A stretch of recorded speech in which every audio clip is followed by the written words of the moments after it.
What can you do to make a word problem easier to understand? For example, Mrs. Dawson has 48 marbles in a bag. She wants to share them with 6 of her friends. How many marbles does each friend get?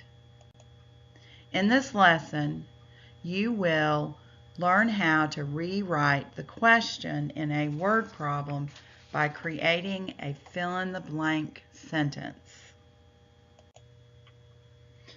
Let's review what you already know about word problems. You already know that there is information that tells us what's going on in the problem, and you also know that there's a question that we have to figure out the answer to. Let's look at our word problem again. The information part tells us what we need to know to solve the problem. This is important because it tells you who is in the problem, what the problem is about, and how many things we should be thinking about.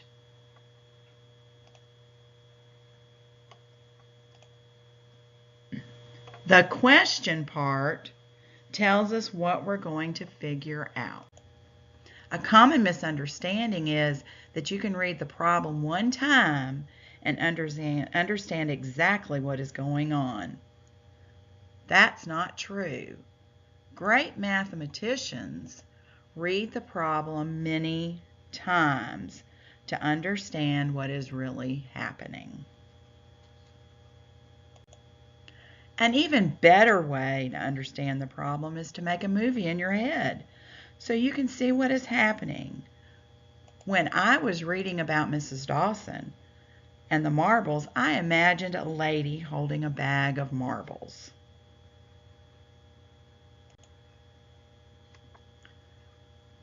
How can I use a question to make the problem easier to understand?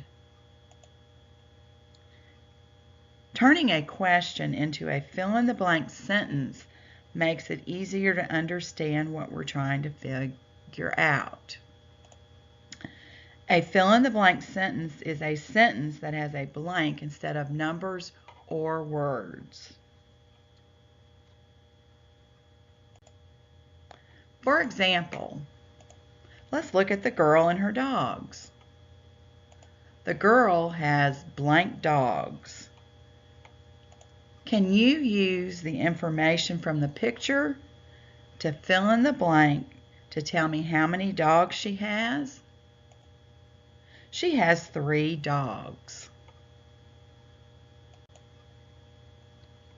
Now, let's turn a question into a fill-in-the-blank sentence. I want you to think about your favorite flavor of ice cream. What is your favorite flavor of ice cream? You might say, my favorite flavor of ice cream is chocolate. But remember, we are trying to make a fill-in-the-blank sentence. So put a blank instead of saying your favorite flavor.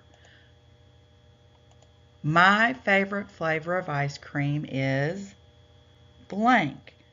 You just made a fill-in-the-blank sentence. Let's think about a word problem now.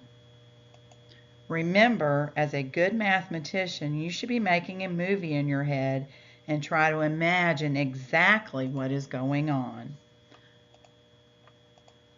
Mark has 25 songs on his iPod. He put them into 5 playlists. How many songs are in each playlist?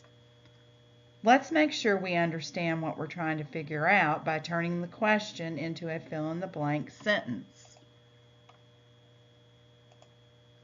How many songs are in each playlist?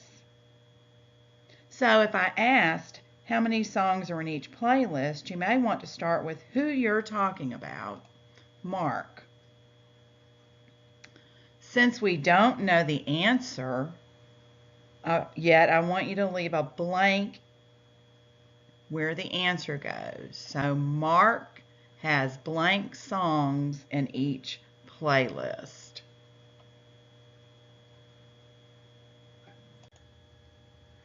All right, we're ready to solve.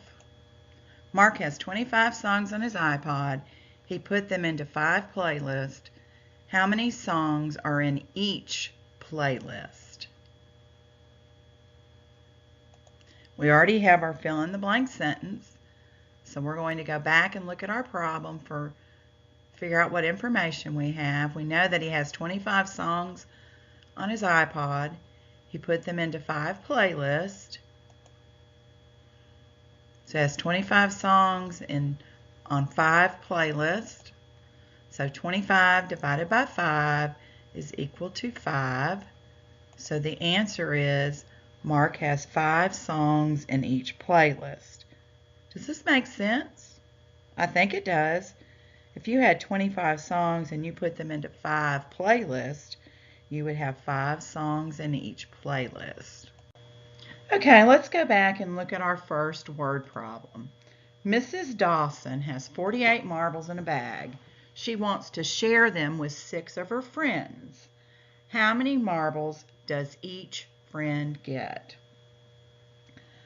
The question is how many marbles each friend gets, so let's turn the question into a fill-in-the-blank sentence.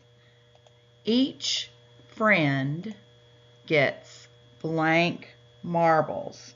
So now I know that when we're done solving the problem, we will know exactly how many marbles each friend gets. In this lesson, you have learned how to rewrite the question in a word problem by creating a fill-in-the-blank sentence.